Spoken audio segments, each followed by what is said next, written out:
Michael had disappeared after the company party. If someone had told me that the night before, I would have laughed. Michael was the kind of person who let everyone know if he was running even 5 minutes late.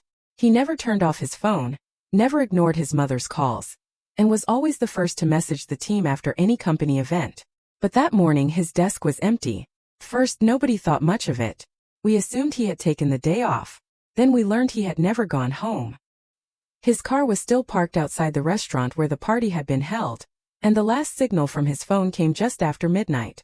I had worked with Michael for almost 4 years. We weren't close friends, but we often stayed late at the office together. So when the detective started asking everyone questions, one small detail suddenly came back to me. About an hour before the party ended, Michael unexpectedly asked me to take a picture of him in front of the Christmas tree. That was unusual.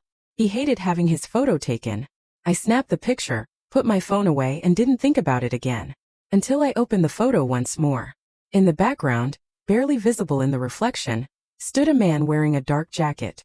He was staring directly at Michael. I zoomed in and felt a strange sense of unease. That man wasn't one of our coworkers. I immediately sent the picture to the detective. A few hours later he called me back. Security cameras had captured the same man arriving at almost the exact same time as Michael. He had walked past him several times, as if he were waiting for the right moment. Eventually they both left the restaurant together, but after that, the cameras lost track of them. The news spread quickly through the office. People began remembering that they had seen the stranger before. Some had noticed him near our office building.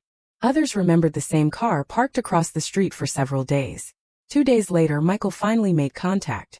He called us himself. His voice sounded calm but exhausted.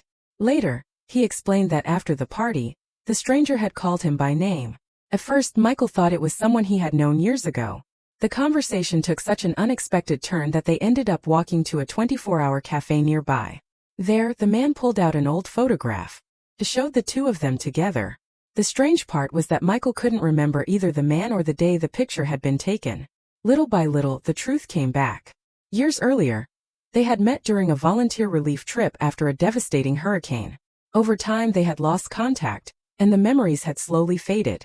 The man had spent years trying to find Michael, because he wanted to keep a promise he had made long ago. He handed Michael a small metal case. Inside was a letter written in Michael's own handwriting many years before. It contained only one short message. If you ever forget the person you wanted to become, read this again. Michael later admitted that after years of endless work, he had almost stopped recognizing himself.